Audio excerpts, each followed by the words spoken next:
Oh my god, you guys, did you see that Zelda trailer? So here we are. We've finally seen the brand new Zelda officially revealed, officially titled, and officially demonstrated by Nintendo. Wow, this has been so worth the wait, you guys.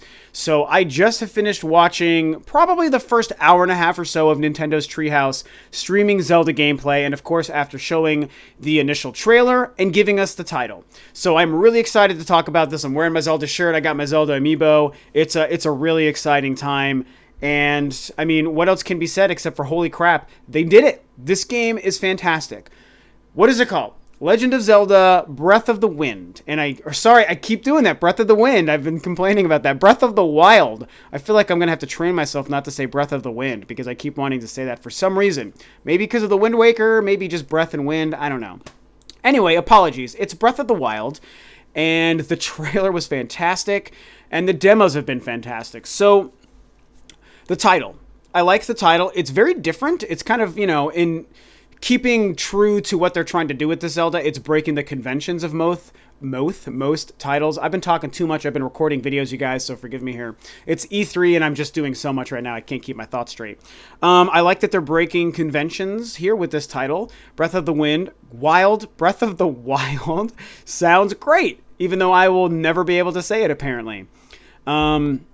The trailer showed so much variety. It showed this huge world. It had amazing music. We saw crazy, quirky gameplay mechanics. And it just looks awesome, It shows Link wearing a lot of different things. He's basically naked. He's wearing his blue shirt we've seen in the other stuff. He's wearing this huge, shiny suit of armor. It's like, what is going on there? Using tons of different weapons. None of it made sense when we just saw the trailer. All we knew was it was amazing. Also, we had some form of voice acting. Some narrative voice was telling you, Link, wake up, open your eyes.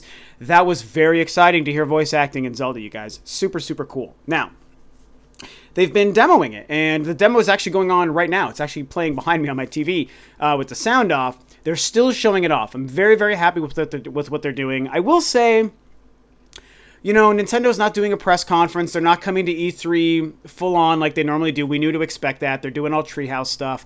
So they quickly, after they showed that trailer, which was amazing and had everyone hyped, they went to the Pokemon thing. And okay, you're showing off more than Zelda. You're showing off Pokemon. That's great. I have to maintain my complaint about this is that it absolutely ground the momentum to a halt, especially coming off of the amazing press conferences we saw yesterday. It's like when you juxtapose them together, it's like, man, it just doesn't have the same impact. You go to this, just a bunch of interviews. It took them 10 minutes just to show Pokemon gameplay. It's like, man, it is what it is. The whole thing only lasted 30 minutes. I don't really care. It's important to show Pokemon. People love it. I'm happy to support that.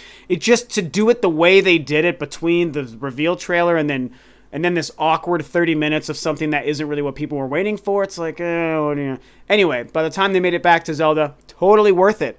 So we saw Bill Trinan, we saw Audrey, we saw some other people playing different sections of this game. They showed us the plateau section of the map that they're going to be demoing in E3. And it's this, huge section, like yay big or whatever. But then Bill's like, well, let's just give you a taste of what else the game can do. And he zoomed out on the map and it went like this. The word that my younger brother texted me coming from IGN is that apparently this game's map can hold 12 Twilight Princess maps, meaning that this plateau section is in the range of 1% of the entire map. Holy shit, that is amazing. And I hope that that's really as true as it sounds. And judging by what Bill showed us when he was zooming the map out, it could be true. The map was gigantic. This world is huge.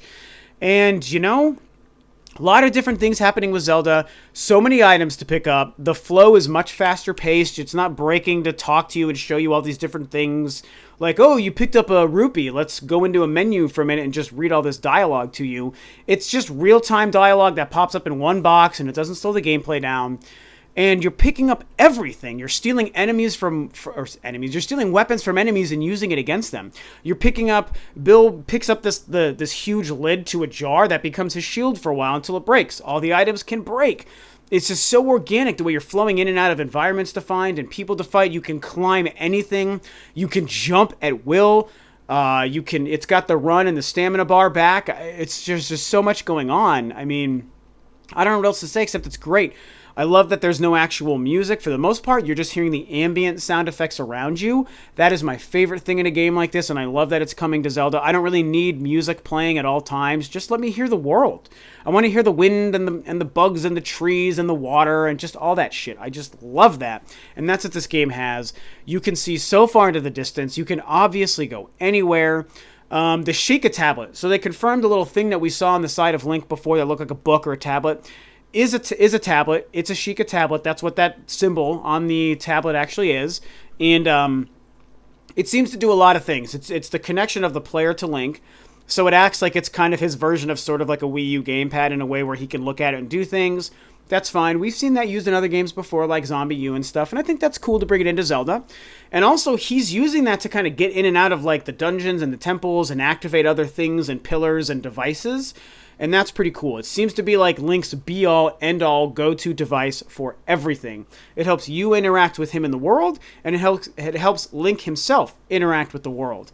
And I think I like that. I think it's very cool. There's obviously going to be a huge story element to it, being that it's a Sheikah stone. And I'm really excited to see how that plays out. They went to like a snow peak, and they're fighting different enemies. They talk about the dynamic weather and the dynamics of the day changes. Like Link reacts to the cold. The higher up you go, the colder it gets. The more warm it is, the more he might get tired faster.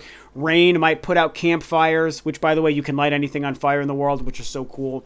I mean, I'm just like running through these ideas as fast as I can, guys. It's hard for me to put my thoughts together because it just all looked so great.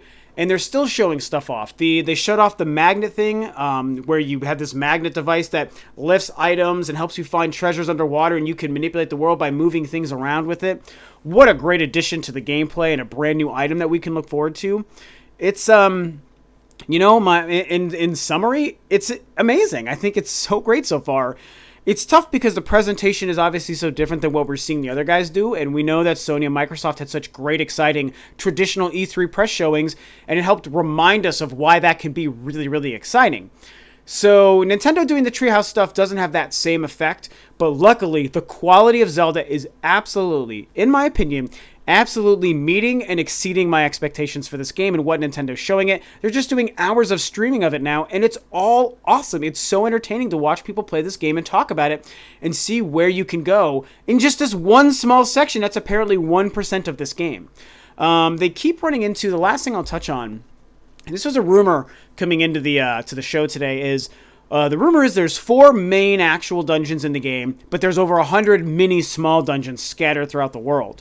That seems to be true, or at least kind of true, because I've seen some dungeon stuff where they just come across, what are they calling them? Not a temple. There's another word. She comes across like little it's like a stone tablet or a pillar that has a door that once you go into this door and you go underground, you're in this kind of small mini dungeon. It only takes about 5 or 10 minutes to go through, a couple of puzzles and enemies, and then you interact with someone inside of this dungeon and you get some sort of, you either get information or a new item or something or other. And it seems to lend some credence to this idea of 100 mini dungeons, but 4 main dungeons that are going to be the typical long, several-hour puzzle adventures that we're used to in Zelda games. And it's a very interesting change to the dynamic. And I think people are going to be happy with it. I like the idea. I do want a couple of pretty big dungeons, so I hope that there's more than 4. But even if there's 4, that's okay. Maybe it would just be 4 plus like a final one for the final boss at the end of the game. They also confirmed Ganon, because someone that Link was talking to in one of these dungeons said something about you're the one meant to come and stop Ganon or something. So I was like, well, there we go. Confirmed Ganon. Where this takes place in the timeline of Zelda, the mess of a timeline that it is, no one knows. Mr. T was saying he thinks it might be right after Skyward Sword. I would love that. They showed the Kokobos or Kokoros. I'm now forgetting what they're called. The little tree guys from Wind Waker. I loved seeing them come back because Wind Waker is my favorite game pretty much ever, and my favorite Zelda game. So, in summary, it's awesome. Nintendo managed to still have the game of show, despite not really bringing it at E3 and kind of screwing up how to do it, because I don't think this was still the best way to come to E3 overall, especially when everyone's so hyped for the other guys. Nintendo could be trying to get the same hype and be right in that conversation, and they're not because of what they're choosing to do. That being said, Zelda is exceeding expectations. It is, as per usual, the best game being shown at E3 this year, so they're still stealing game of show in my eyes. Yes, I'm a Nintendo fan, but whatever. Still stealing Game of Show. And by the time they finally have like their NX reveal event in a month or a couple of months, and they show us that, and they show us other games, and they give us an idea of more Zelda stuff, at that point, we'll kind of forget that they maybe screwed up at E3 a little bit, and I think that that's okay.